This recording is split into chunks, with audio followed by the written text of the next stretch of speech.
Once you've chosen your products and niche and built an audience, the next step is to create your own e-commerce store. This is an online storefront where you can show your different items and encourage sales. Being successful here is not just a matter of choosing the right design to begin with, but also thinking about how you're going to arrange and price your items to help them move. This ultimately comes down to a lot of psychology. When it comes to e commerce website design, there is a single overriding goal, which isn't always true of a regular site design. Of course, that objective is always to try and increase sales and increase profits, and this is probably actually more important. You'll also want it to look attractive, to be functional and easy to use, and to represent your brand in the right manner. But this is really just in service of creating a web design that helps you to make more sales. This means every single element in your site design should be encouraging more sales and pointing users in that direction. The old adage here is that good design should communicate and not decorate. If an element of your design isn't somehow getting people to keep browsing your store or to click on the buy button, then it has no place in your design. If you use the right development company or a good e commerce builder or template, you should find the experience and expertise of the professionals informs their decisions and results in the best possible turnover and profits for you.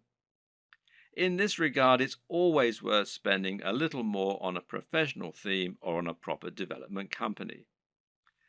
Unless you're a professional designer yourself, you won't be able to compete with an entire organization made up of experts who have the very best tools and the most experience. And any lack of professionalism in your site design is going to reduce the trust in your brand and make visitors less likely to buy. An e commerce store, more than any other design, needs to look professional and have a sense of polish and sheen. The easiest way for most digital marketers to create their own e commerce store will usually be to use a WordPress theme like WooCommerce. Now, WooCommerce is a theme and plugin combination that will transform an entire WordPress site into an online store. And this makes managing your store just as easy as managing any WordPress website.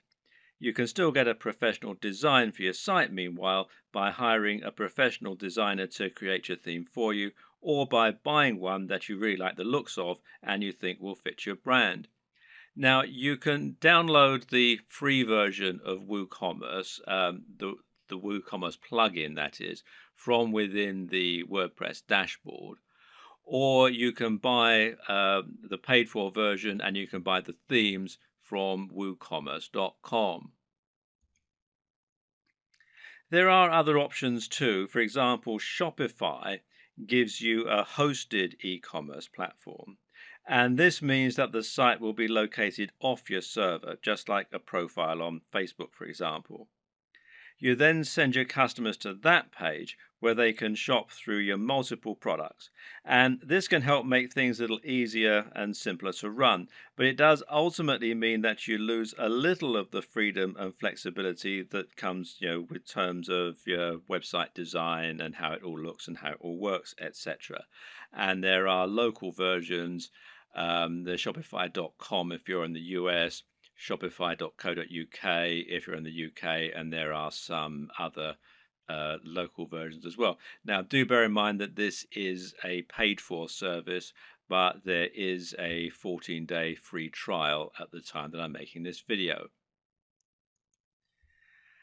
Either way, through choosing a well-known platform such as one of these, or Magento, which is magento.com, or BigCommerce, which is bigcommerce.com, will mean that you can find a large amount of support, free themes, plugins, and more that will help you sell. And some of these features can be incredibly useful, such as the ability to add widgets right there on your blog that promote your top items, for example. So don't steer away from the big players. Using these methods will help you to generate more sales by having a professional looking and performing website. Nevertheless, it's still always useful to understand the theory and principles behind it so that you can continue to implement best practices yourself, especially when it comes to aspects that fall outside the realm of design, such as price. Now, here's how the right combination of pricing, positioning, and design can help to make your items sell more effectively. And the first is contrast. Now, contrast can, of course, be aesthetic, and making choices such as using red buy buttons against a white background is a great way to make a particular element stand out and get more clicks. And this also comes down to color psychology, but we won't go into this right now. The other type of contrast refers to the way that you position items next to one another, with the objective being to place expensive items next to cheap ones. Why? Because this makes the cheap items appear even more affordable and the expensive items appear to be even more premium. Now, let's say you have a $10 tie next to a $50 tie. Someone who wants the very best tie might be all the more impressed by your premium offer, knowing that it's 5 times more expensive than the cheapest product. Meanwhile, someone who doesn't have as much money to spend and who feels guilty about buying a new tie can convince themselves that the $10 tie is a great deal. They can compromise and convince themselves that they're being sensible by choosing the cheap tie. They've saved $40 even though they're still buying something they might not have otherwise. This way, the right pricing can really help to sweeten a good deal. And a good e-commerce website design should take full advantage of that. Earlier on in this series, we described why it was so important to have multiple ranges of prices in order to attract a range of different types of buyers. When we looked at contrast, meanwhile, we saw that varying prices could be used to make items look like an even better bargain, or like they're of an even higher quality. But another very important reason to have cheaper items as well as more expensive ones is that it can be a great way to build trust. If someone has never bought from you before, they might feel concerned that the products won't arrive or they won't be as advertised. Even if they read your content and like it, they've no guarantee that what you're selling is going to be high quality or that the site will be secure from data leaks. Thus, they aren't going to want to spend $1,000 the first time they ever do business with you.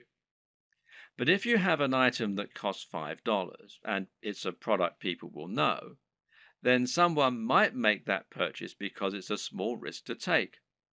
Now you can demonstrate the quality of your service and save their details, making it much easier to sell bigger items in future. Another tip is to think about your top sellers and your smallest sellers and use this to inform the design of your store. Now, this is something that physical stores do a lot. They'll place their biggest drawers right at the back of the store. This way, people will come in to buy the thing they want, but to get there, they'll have to pass through all of the smaller items that you're also selling along the way, and hopefully they might buy something. Meanwhile, if you have items that aren't selling at all, then you can find inventive ways to make the most of it. Packing it in as a free incentive, for example, or selling it at a very discounted rate is a way to bring more people to your online store. This is less important for a dropshipping business model, of course, though, as there's no downside to being left with excess stock. What's important to consider when looking at an e-commerce website design is that in order to make a sale, you'll have to overcome certain psychological barriers. This is actually often the most important step in making a sale. These psychological barriers include such things as customers not wanting to spend any money and not being bothered to go through the process of checking out. Good e-commerce website development should take this into account first and foremost by making it as easy as possible for your customers to make purchases. This is why Amazon's buy with one click feature is so instrumental to their success. At the same time, Webmasters need to make the most of customers who have already overcome some of these barriers. So, when a customer commits to buy any item on your site, they will instantly become much more susceptible to increasing their order. Why? Because they've already decided to make a purchase. This is why physical retailers use POS, this is point of sale displays, that sell extra items while customers are in the queue. It's so easy for them to add extra things to their basket that it would be foolish to miss this opportunity. E-commerce sites can do the exact same thing by making it easy to add extra purchases at the checkout. Similarly is upselling, where you give your buyers the opportunity to upgrade their order once they're already buying. Once they've committed to buy, tell them how for just $10 more they could have the very best service or product instead of the cheaper but ultimately inferior option they're currently buying. It's the smart decision after all. Sometimes a buyer will want some of your items, but not all of them. Other times they'll want to combine multiple items, but won't want to pay extra for shipping or to pay full price when they're essentially buying in bulk. Thus, letting your customers combine their items into a single large order can often encourage more sales, and it's known as bundling. What's great about bundling is that it can also be used to sell additional items that they perhaps wouldn't otherwise have bought. Adding extra items to bundled packages is also a great way to shift unsold stock.